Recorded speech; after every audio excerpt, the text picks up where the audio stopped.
Legislation supports the U.S. commercial space industry and keeps NASA on its mission to return humans to the moon and on to Mars.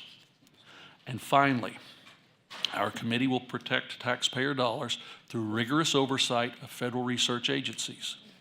This will include overseeing the implementation of the CHIPS and Science Act from the last Congress, including over $50 billion in new funding for domestic semiconductor production. We will be continuing the critical work of protecting American research from theft and interference by the Chinese Communist Party, while ensuring that the U.S. research enterprise remains the most open and welcoming place that has made it the best in the world for nearly 100 years. The Science Committee has a history of strong bipartisanship, consensus building, congeniality. This is a culture I worked hard to maintain with my predecessor, our previous chair, Eddie Bernice Johnson, and one I hope to continue with Ranking Member Lofgren. There has never been a more critical time to uphold our nation's competitiveness. Each member of this committee brings different expertise, backgrounds, has unique district interests. Combining those assets, I believe we can do great things for the American people and ensure a bright future for America. I'd now like to recognize the gentlewoman from California, Ms. Lofgren, for 5 minutes for her opening statement. Well, thank you, Mr. Chairman, and let me congratulate you again on becoming chair of the Science Committee. Some of you may have already heard me say this, but I want to say it again. When I first ran for Congress in 1994, one of the principal reasons I ran was because I thought the issues that this committee deals with were not getting the attention they deserve. Research investment and technology development are the engines that drive our economic growth and our national prosperity. But more than this, they provide us with a path forward as our nation faces serious challenges like climate change and energy security. I think fusion energy is one of those transformational technologies, and my support of fusion research and development is one of the main reasons I chose to become ranking member of the Science Committee. Over the past 4 years, the Science, Space and Technology Committee, as the chairman has noted, was one of the most productive committees in Congress. And I think one of the reasons for that productivity was the very good working relationship that Chairwoman Eddie Bernice Johnson had with our current chair. Now, that doesn't mean that Mr. Lucas always agreed with Chairwoman Johnson, but they always maintained a respectful relationship that was focused on moving legislation forward in a bipartisan manner. And it's my great hope that we can continue this tradition in the 118th Congress. And in fact, as I look at the portraits of the former chairman here and chairwomen on the wall, that tradition goes back many decades, bipartisanship, just to get the job done, and I look forward to continuing it. I'm looking forward to working with you, Mr. Chairman, on a host of issues that you've outlined as priorities. I think maintaining that bipartisan relationship begins with the work we're here to conduct today. The changes that the chairman is proposing for the committee rules package are nonpartisan, pragmatic, and I'm happy to support them, as are all of the Democrats. We discussed that yesterday in our organizing meeting. I'm also happy to support the majority's Authorization and Oversight Plan. The plan before us today continues in the tradition of nonpartisan oversight plans focused on good governance and the committee that the committee adopted in previous Congresses. I'll close by simply saying that we have important work to do. While the last 4 years were extremely productive years for the Science Committee, there's still so much work left to be done. I look forward to working with my colleagues on both sides of the aisle to keep America's science enterprise the envy of the world. I thank you, Mr. Chairman, and I yield back. The ranking member yields back. Our first item of business is the adoption of committee rules. The clerk will designate the rules. Rules of the Committee on Science, Space, and Technology for the 118th Congress. Without objection, the committee rules will be considered as read and open for amendment at any point. Copies of the rules are in your folders and were distributed to all your offices on Friday, February 3rd. The committee rules package we are considering today makes very minimal changes to the rules we've operated under from the last Congress. We've made updates to confirm to House rules for the 118th Congress, including minor changes regarding oversight and investigations and deposition authority. The rules have also been updated to reform the timeline for submission of questions for the hearing record to 10 days from 14 days. This brings us in line with other committees and allows us to close hearing records in a more timely manner. We have also updated the descriptions of our subcommittee jurisdictions to reflect new areas of the committee's jurisdiction, including quantum information sciences, cybersecurity standards, and semiconductor research and manufacturing. We worked with the minority to update these rules to ensure bipartisan agreement, and I asked my colleagues to support this package. And I now recognize the ranking member for 5 minutes for any remarks she would like to make. I'll just say, Mr. Chairman, that we support this rules package and look forward to working with you in this Congress.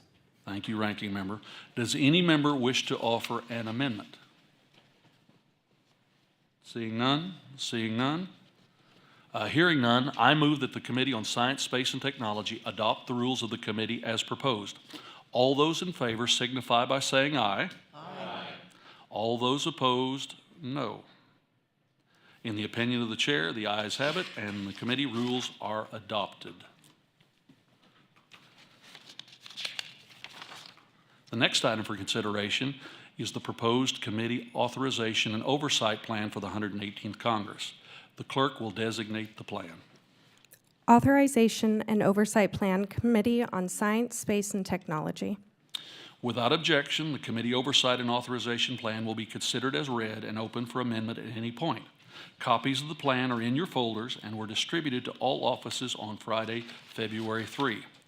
Pursuant to Clause 2D1 of Rule 10 of the House Rules for the 118th Congress, each committee must consider and pass an authorization and oversight plan by March 1. The plan covers the committee's goals for authorizing agencies and programs under our jurisdiction that have lapsed or will be lapsing over the next 2 years. This includes the National Oceanic and Atmospheric Administration, the Weather Act programs, the National Quantum Initiative Act, and NASA. The document also outlines this committee's plans for rigorous oversight of the agencies under our jurisdiction. Together, we will ensure that our research agencies are good stewards of taxpayer dollars and that America's R&D enterprise is safe and secure from foreign theft and influence. We have a lot to accomplish over the next 2 years to ensure that America's continued leadership in science and technology, and I believe this plan supports those goals. I ask my colleagues to support the package, and I now recognize the ranking member for 5 minutes for any remarks that she might have. Thank you, Mr. Chairman. As I mentioned in my opening remarks, we have had a chance to work with you and also to review this plan. We agree with it and intend to support it. With that, I yield back. Thank you, ranking member. Does any member wish to offer an amendment? Hearing none, I move that the Committee on Science, Space, and Technology adopt the Oversight and Authorization Plan as proposed. All those in favor signify by saying aye. Aye. All those opposed? The ayes appear to have it. The ayes appear to have it. The ayes do indeed have it. And the Oversight Plan is approved. I now ask unanimous consent that the committee staff be authorized to make technical and confirming changes to the rules and the oversight plan adopted by the committee for the duration of the 118th Congress. Without objection, so ordered. Before we finish today's meeting, I want to take a moment to introduce the Republican members of the committee and give the ranking member the opportunity to introduce her members. And I'd like to welcome the following members who are returning to the committee. Of course, my dear friend, Representative Posey of Florida, Representative Brian Babin of Texas, Representative Daniel Webster of Florida, and Representative Stephanie Bice of Oklahoma. And I'm also pleased to introduce the new Republican members of the committee, Representative Darrell Issa of California, Representative Scott Franklin of Florida. It's hard to describe Darrell Issa as new, but he's an experienced returning member. Of course, Representative Scott Franklin of Florida, Representative Max Miller of Ohio, Representative Mike Collins of Georgia, and Representative Tom Keene of New Jersey. And who could ever forget one of the most timid Texans I've ever known, Representative Weber, who's well-groomed today. Let's give a warm welcome to the new members on the majority side.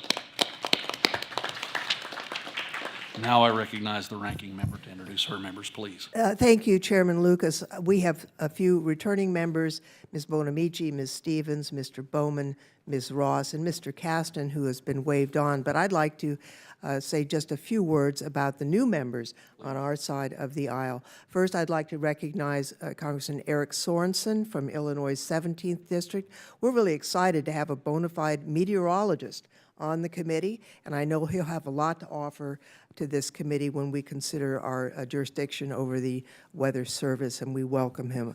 I'd also like to introduce Andrea Salinas from Oregon's 16th District. She's an environmental justice and workers' rights advocate. She joins us after serving in the Oregon State House of Representatives and has had a successful career of public service, which leads us to welcome another longtime public servant, Valerie Foushee from North Carolina's 4th District. Ms. Foushee is a state legislator and an educator and an advocate for civil rights and criminal justice reform. My fellow Californian, Kevin Mullen, joins us from the 15th District in California. Mr. Mullins comes to the committee from a long and fruitful career in the Bay Area, including time as mayor of South San Francisco, where he fought for climate resilience and innovative energy policies and workforce development. He also served in the State Assembly, where he was chairman of the State Assembly's Select Committee on Biotechnology. Jeff Jackson joins us from our ever-growing delegation from North Carolina. He represents the 14th District and is a veteran lawyer who worked as the ADA for Caston County, North Carolina. He was as a major in the Army National Guard and served our country for 19 years and counting. He joins us after representing the 37th District in the North Carolina State Senate. And also we welcome Amelia Sykes, our new member from Ohio's 13th District, which surrounds Akron. Ms. Sykes also served in the state legislature in the Ohio State Senate, where she was well known for her initiatives on jobs and education. Maxwell Frost joins us from Florida's 10th District. He rose to acclaim as a formidable activist and organizer, and I'm particularly eager to see, he's the youngest member of Congress, the perspectives that he will bring to this committee as a member of the new generation here in our House.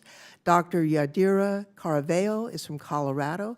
She also served in the House of Representatives in Colorado while maintaining her pediatric practice, where she had tackled important issues like climate change's impact on low-income communities. Summer Lee joins us from Pittsburgh, Pennsylvania. She also served in the state legislature in the House of Representatives. She fought for clean air in her community and has been a champion for environmental and energy causes. And although he's not a freshman, I want to welcome another colleague from California, Ted Lieu. Mr. Lieu will be joining the committee for the first time. He brings a particular interest in the issues raised by the rapid progress of artificial intelligence, and I think he's the only member of Congress who has a degree in computer science, so I think we'll be leaning on him for some of the difficult issues. With that, Mr. Chairman, thank you for giving me the opportunity to introduce our new members. We all look forward to working with you and your colleagues on the other side of the aisle. Absolutely, Ranking Member. And before I close, let me simply note to everyone in the committee, don't plan on every full committee meeting lasting 19 minutes. The Ranking Member and I promise to use your time efficiently and effectively, but this might be a record. With that, if there are no further discussions, this concludes the full committee organizational meeting. Thank you all for your attendance. The committee stands adjourned.